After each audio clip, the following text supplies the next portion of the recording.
Virat Kohli will be playing his 300th match.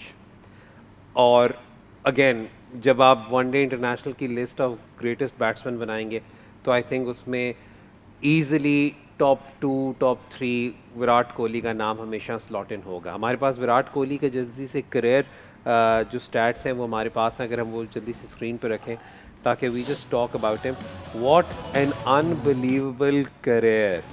और I think ये जब तक होते हैं, आप तो चलो आप तो रिसीविंग एंड पे भी रहे हैं इनके ऑन स्लॉट के, जब तक ये विकेट पर होते हैं तब तक लगता है कि जी मैच निकल सकता है उनकी तरफ. देखिए greatest batsman of this generation, और स्पेशली अगर वनडे की बात की जाए तो मुझे लगता है कि ये टॉप पे है, क्योंकि जिस तरह का इसका चेजिंग मास्टर ऐसे ही नहीं बोला जाता, क्योंकि बहुत ज़्यादा जब भी ये खड़ा रहता है तो ये मैच जिता के ले जाता है. जैसी मर्जी सिचुएशन हो हमेशा ये ऐसे मैचेस जिता के लगे. तो अब उसका रिकॉर्ड देखेंगे उस पर तो ऑब्वियसली बात करने की ज़रूरत ही नहीं है कि यार कितना बड़ा प्लेयर है. आपकी कुछ मीम्स भी निकली थी कुछ अर्सा पहले विराट को लेकर. उसका रिकॉर्ड देखें बहुत अच्छा है. नहीं मैं वैसे उसी पे नहीं, आपकी मीम्स ही निकली थी विराट को लेकर. लेकिन how do you find him as a person? देखिए जितना बड़ा वो प्लेयर है उससे अच्छा इंसान, क्योंकि जब मैं 2017 में आया था तो मैं यंग था ऑब्वियसली, तो लेकिन उस टाइम में ये लेजेंड था. उस टाइम इसकी बहुत सारी परफॉर्मेंसेस थी, लेकिन जिस तरह वो सपोर्ट करता था मैच के दौरान, जब मैं ऑफ द फील्ड भी आपके साथ आके बात करना, आपको खुद ही समझाना कि यार ऐसी ऐसी चीज़ें आगे जाके तुम्हें फ़ायदा कर सकती हैं, तो बहुत ज़्यादा चीज़ें सीखने को मिली. अगर उसकी हम सब लोगों को सीखने की ज़रूरत है, जिस तरह का वो डिसिप्लिन है हर लिहाज से, फ़िटनेस के लिहाज से, वो अपने बॉडी का बहुत ख्याल रखता है कि एज ए प्रोफेशनल आपको बहुत ज़्यादा ख्याल रखना पड़ता है कि जब आप इतने बड़े लेवल पे खेल रहे होते हो तो आप अगेंस्ट बहुत ऐसी टीमें आती हैं जिसके साथ जिस तरह ये है, इसकी टेक्निक ऐसी है और जो इसके एक मेथड है रन्स करने का, वो दौड़ के पूरा मैच ले जाता है. पिछले मैच में अगर हमारे खिलाफ भी मेरे 7 बाउंड्री मारी हैं, उसके अलावा आप फिटनेस का देख सकते हैं कि वो किस लेवल की फ़िटनेस है.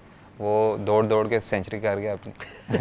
एंड सलमान अगेन वो ये बात है ना कि role model for young cricketers as far as professionalism is concerned, as far as work ethics is concerned, as far as looking after your own body is concerned, क्योंकि एक athlete का सबसे बड़ा एसेट तो उसकी अपनी बॉडी ही होती है. करेक्ट. आई थिंक कि you can easily call him an institution within, you know whichever aspect you look at, you will say कि यार इसकी बेसिस सारी पूरी हैं. और I think he is a wonderful role model for generation and I think generations to come as well, क्योंकि इसने कोई चीज़ छोड़ी ही नहीं है जहाँ पर आप कहें कि ये ग्रे एरिया है इसका.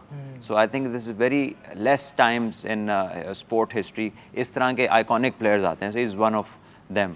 और चीफ वो एक नाम उसमें से मिटाना है. हमने तो यंगस्टर्स की टीम बनाई थी, हमें अभी पता लगा एक लड़का यंग था, उन्होंने काट दो बिचों.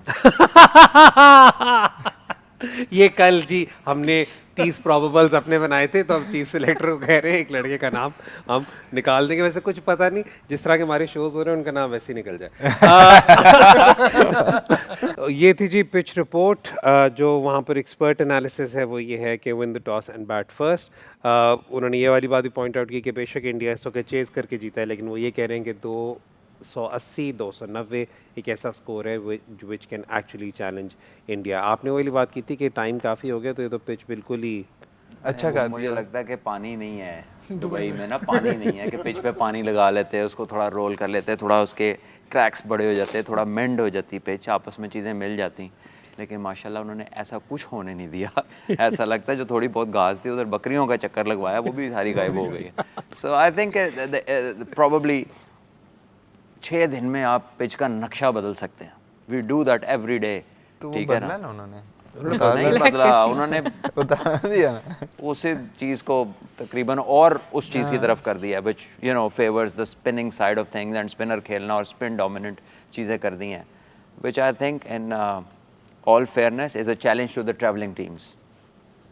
या जो वहाँ पे होस्ट कर रहे हैं वहाँ पर उधर तो उन्हें इतना बड़ा चैलेंज नहीं है, क्योंकि वो तो बहुत ज़्यादा वहाँ पे खेल चुके हैं.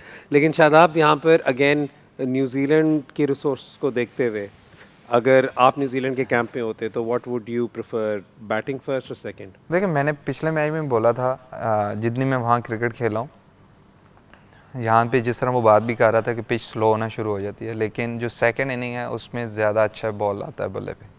लाइट्स में अंडर लाइट्स काफ़ी अच्छा आता है, तो पहले ऑब्वियसली मैं बॉलिंग करता। ठीक हो गया जी।